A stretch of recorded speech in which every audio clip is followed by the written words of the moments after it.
Hello, আসসালামু আলাইকুম। নিয়োগ বিজ্ঞপ্তির আরেকটি এপিসোডে আপনাকে স্বাগত জানাচ্ছি।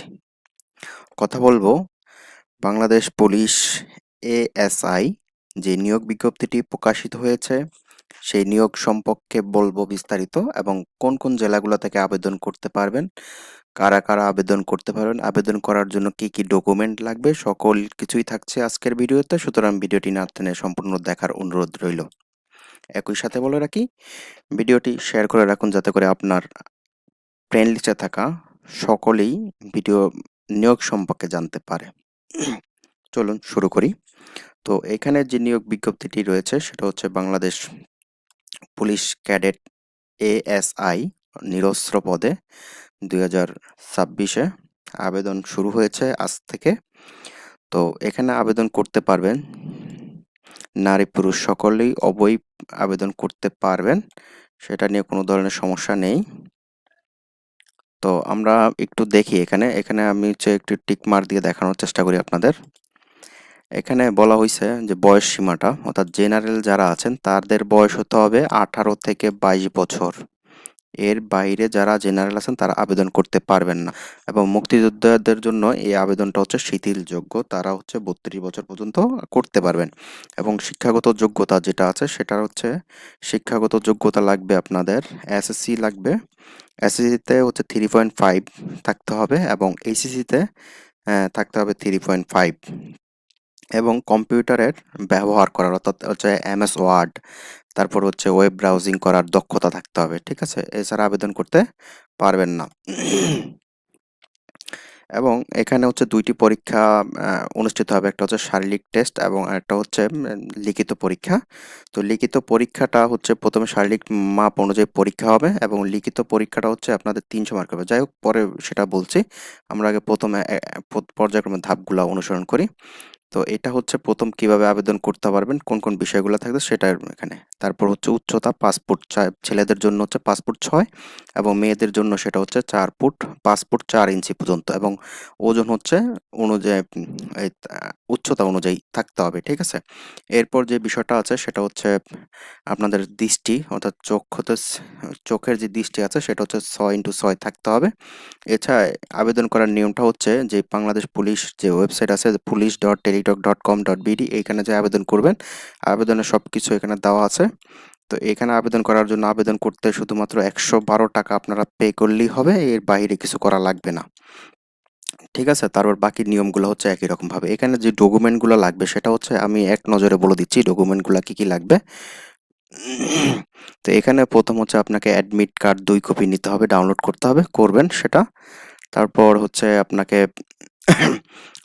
সকল শিক্ষকতার যোগ্যতার মূল সনদ কপি যেটা আছে ওটা নিয়ে নিবেন। তারপর চারিত্রিক সনদ লাগবে এবং আপনারা সর্বশেষ শিক্ষা প্রতিষ্ঠান থেকে হচ্ছে চারিত্রিক সনদটা নিবেন। তারপরে ইউনিয়ন পরিষদ থেকে নিবেন হচ্ছে নাগরিকত্ব সনদ, তারপর হচ্ছে অভিভাবকের সম্মতি সনদ এটাও নিয়ে নিবেন।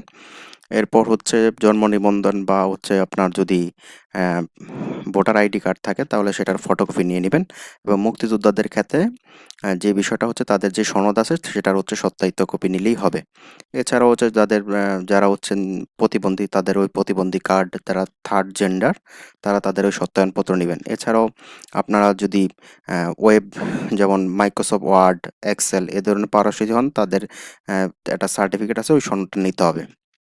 তো এগুলো হচ্ছে আপনাদের কি, কি ডকুমেন্ট লাগবে। এরপর আমরা বলব যে, যে কার্যক্রমের মাধ্যমে অনলাইনে ১ম আপনাদের টেস্ট হবে। সেই টেস্ট অনুযায়ী আপনারা হচ্ছে ১ম এ নিজ, নিজ জেলায় যেমন জেলাগুলা এখানে উল্লেখ করা আছে।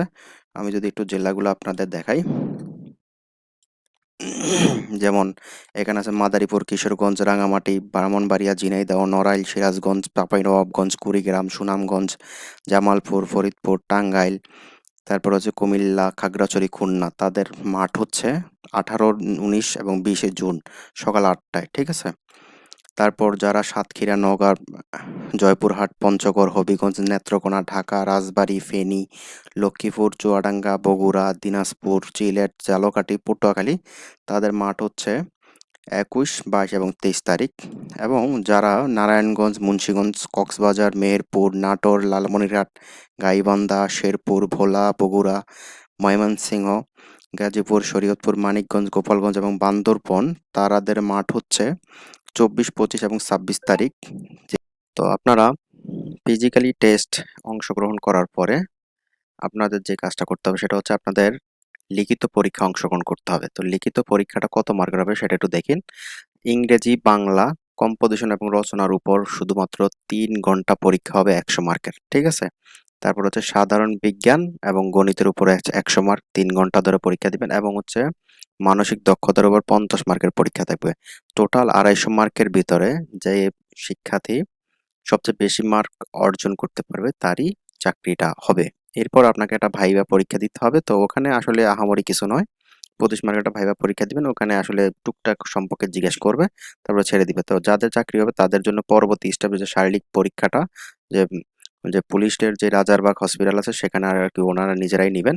এরপরে হচ্ছে মৌলিক যে প্রশিক্ষণগুলো আছে সেটা কিভাবে করতে হবে সেগুলো এখানে বিস্তারিত দেওয়া আছে। তো আজকের ভিডিওটা এই পর্যন্তই। পরবর্তী ভিডিও দেখার আমন্ত্রণ রইল। কৃতজ্ঞতা স্বরূপ একটা লাইক এবং একটা কমেন্ট করবেন। যেকোনো জিজ্ঞাসার জন্য অবশ্যই কমেন্ট করবেন। আমরা আপনাদের সঠিক তথ্য দিয়ে সহায়তা করব। তো ভিডিওটি এরকম যেকোনো চাকরির জন্য চাকরি নিয়োগ সবার আগে জানার জন্য পেজটিকে ফলো দিয়ে সাথে থাকবেন। ধন্যবাদ সবাইকে।